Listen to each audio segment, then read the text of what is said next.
60% of American men under 30 are single, and nearly 50% of men under 30 have not had sex in their adult lives. No!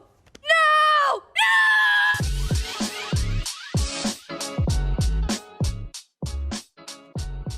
So I kind of grew up with Todd's channel, and let's just say he's got some really good stuff. But as you can see, that statistic is pretty harsh, ain't it, for young men nowadays?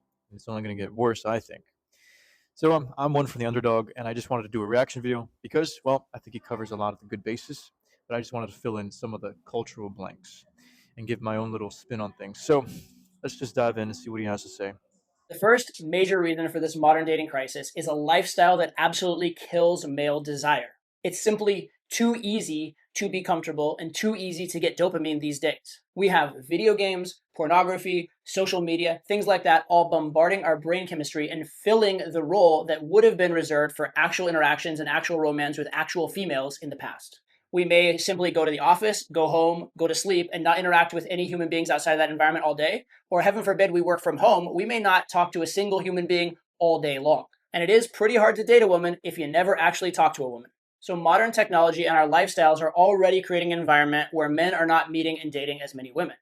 This is then further compounded by the fact that when a man does meet a woman, especially since it's not happening often and it has been difficult, men are far more likely to just settle down with the first woman they meet.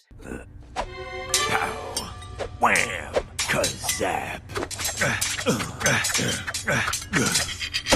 First try.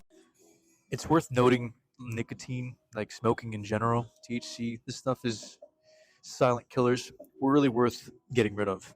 And any other little addictions you might have. But in regards to like just touching on that first option comment he made, there's a level of cutthroat necessity you're going to have with women. Because the problem is, you don't just have options at the start. Like you have to develop all this. You have to be attractive enough, right? You have to figure out how to get the date, get the girl, get the girl's number, then date her, then maintain that attraction. If that's, you want to move the whole shebang, then to woo her, because you have to have some level of experience.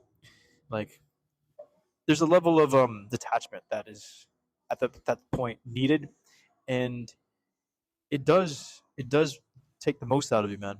It does, but women have this insane level of optionality, and you got to learn it for yourself. It is like a rigorous training, bro. That you got to go through it. They should go to the gym more. They should go out more. They should improve their online dating profiles. But these are not easy things to do, and it's a lot easier to sit in the status quo. Beyond that, a lot of guys make excuses like, oh, that feels incongruent. It's not me. I want to be loved for who I am. Those types of things. And while the idea of being loved for who you are may seem comforting and it may work in the movies, in reality, if you want to succeed, you have to earn that success. It's not really fair to ask a girl to love you being lazy and unambitious when you should honestly be less lazy and more ambitious. Let's be real. The fact of the matter is, women have to make the decision they think is best, and if you present them with an unpalatable option, they're probably not going to take it. You do the same when it comes to women. It's only fair. Again, I know how easy it is to spiral. Like, what the hell am I gonna do all that for? Just so that she could leave me for some other chat, or just so that she can just cheat on me and I'll be humiliated, just so that she can honestly just on a whim, any emotional whim. I've invested all this energy and all this blah blah blah. For me, the one thing to truly take away is that you have to be capable of having sex, like leading the sexual activity. Basically, you have to be able to lead her through the bedroom. Okay, and the best way to do this is to have some things under your belt, have some of these experiences under the belt. That way, when you meet the good girl, like an actual good girl, and usually, we're talking maybe she's had like two partners, so her bonding ability is still there, and or obviously a virgin, right? And then when you can lead her and you can provide her and stimulate her sexually, and you're the prize altogether, right? You can have that imprint. You can maintain that imprint so that she will be so much less likely to do any of that other BS that most modern women will do. But even when men do have the desire, even when they get ambitious, the second problem is they don't know what to do. Most men don't know that it's possible to get better with women. Most men do not know that this is a skill set that can be worked on.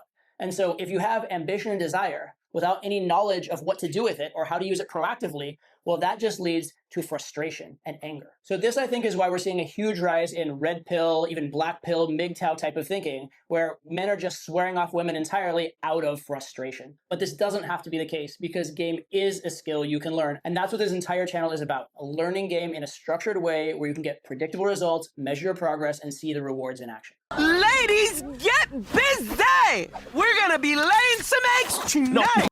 I don't think it's swearing off women. I think it's men have seen the behavior, right? And then they're just like, yeah, no, I'm out. So that's the MGTOW version.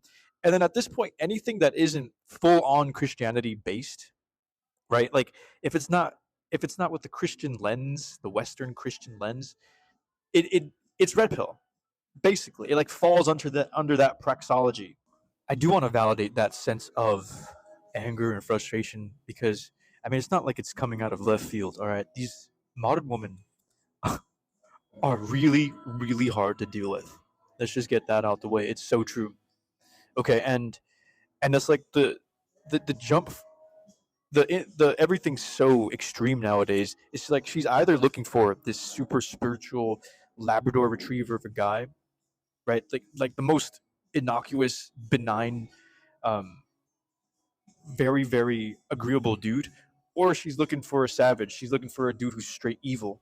And like the in between is so it almost doesn't exist at this point. So I mean, guys have every right to be upset. Let's just just point that out. Most men do not understand female psychology. They do not know what attracts a woman, what motivates a woman, what turns a woman on. So what they do instead is try and attract them with their resume, which doesn't work.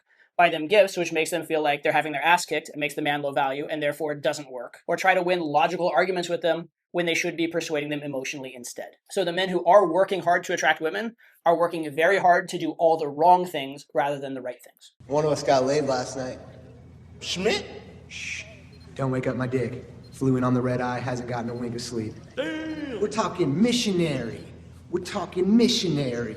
We're talking when I'm on top and she's on her back. The next mistake that even motivated men make is taking advice from the wrong sources. Now, it would make sense in principle that getting advice from women on how to attract women would make sense. But here's the problem. When you ask a woman what she's attracted to, she's going to first imagine a man she's attracted to, which is probably someone out of her league, and then she's going to say how she would like that man to treat her, which is she wants him to be really nice to her because she's not going to lose attraction for him no matter what.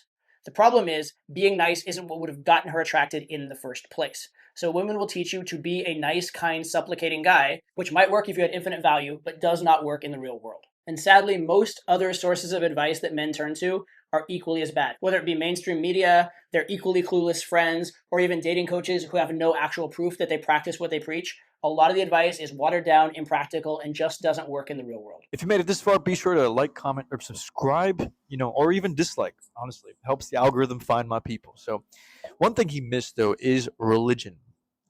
Good old Christianity. Good old Catholicism. Yeah, they don't teach game. They don't teach hypergamy. They don't teach what women be up to.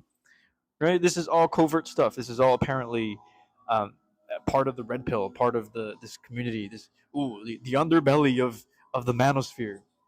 So just I think that's a big point of contention worth pointing out. Right? You're not gonna get this from your ma pa either, because apparently most pas have been absolutely demoralized from their marriages and their relationships. So it's kind of crazy, man. It's kind of crazy, but it is what it is. Let me know what you think. I would really like to understand a little bit more of what's going on out there. Deuces.